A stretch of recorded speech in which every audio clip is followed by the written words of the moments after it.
My wife has been making me do a lot of home renovations recently. I feel like I need to change my title to My Wife's Handyman.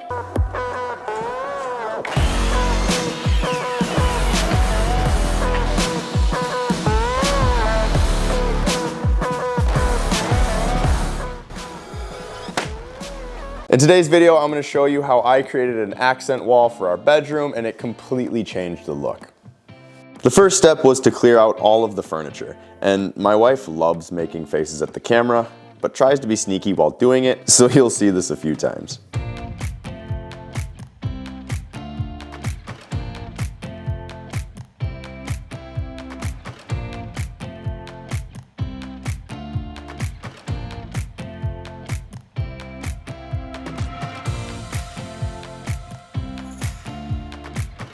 Then once everything was moved out of the way, I measured the dimensions of the wall that I will be working on.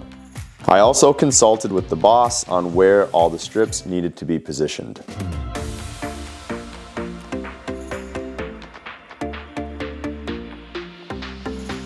Then using my level, I mapped out the position of all the pieces.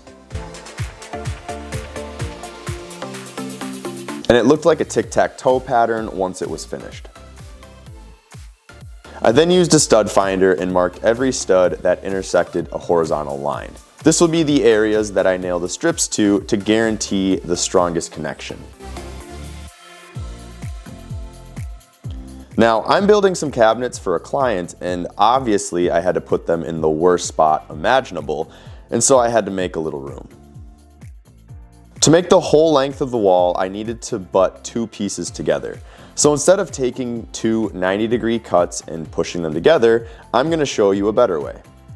Cut both ends to 45 degrees, and when they're pushed together, it conceals the seam so much better.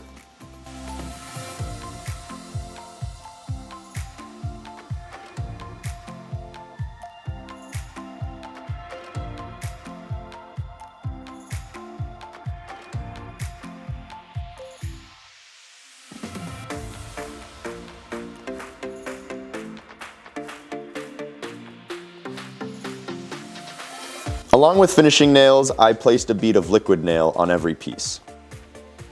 The nails that I used were 1.5 inches long, and after lining up the piece with the pre-drawn line and finding the stud, I pinned it on.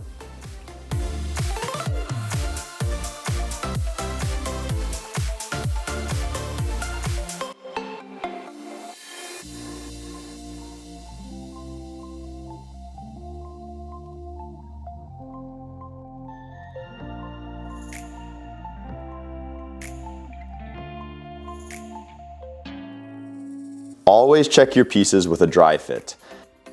And as you can see here, I needed to shorten mine by just about a blade's width. So I went back out to my saw and shortened it.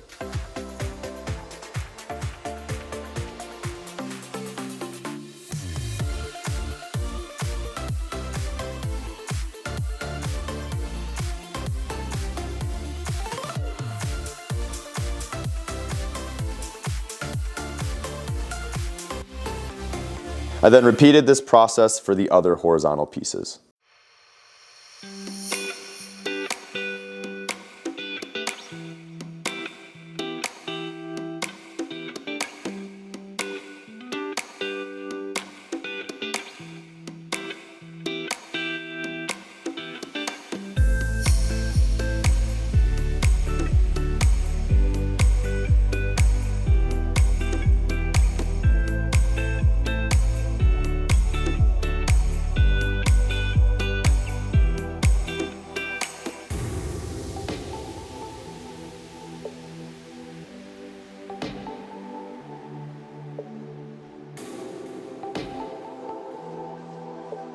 To finish the outside border, I measured in between the horizontal pieces.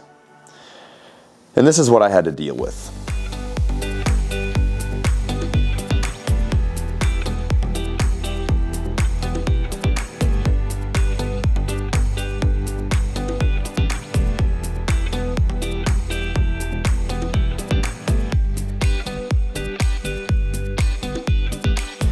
I then made all the cuts needed and pinned them up.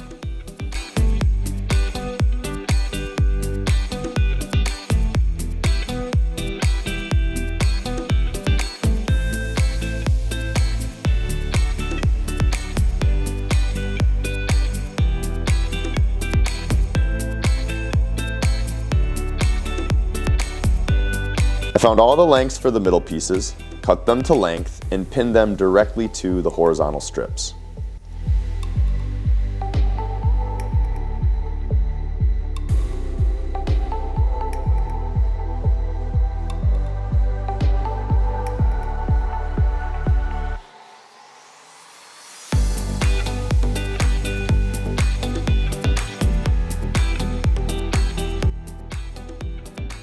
For the bottom pieces, I didn't want an ugly square bottom, so I chamfered the edge using my miter saw, and that gave me a cleaner look.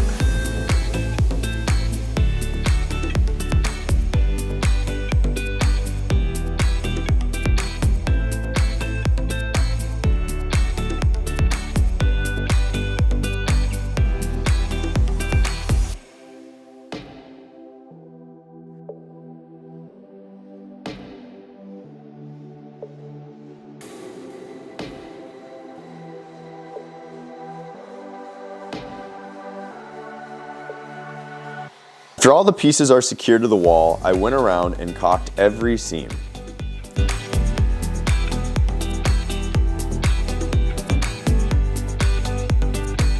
And like any good job site, you need to have a good supervisor. The last step was to paint the walls. We decided to go with black on the accent wall and then white on all the others.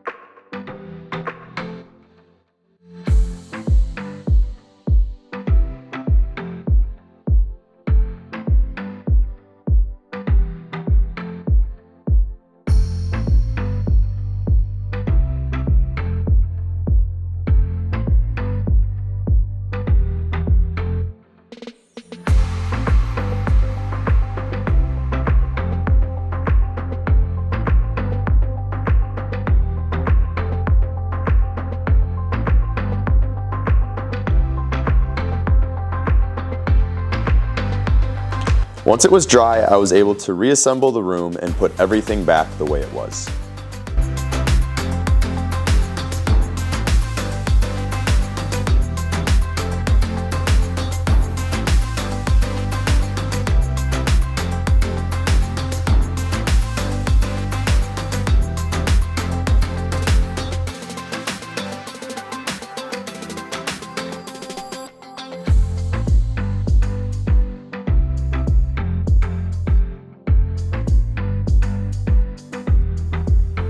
If you found this video helpful at all, leave a comment and a like, and I'll catch you in the next one.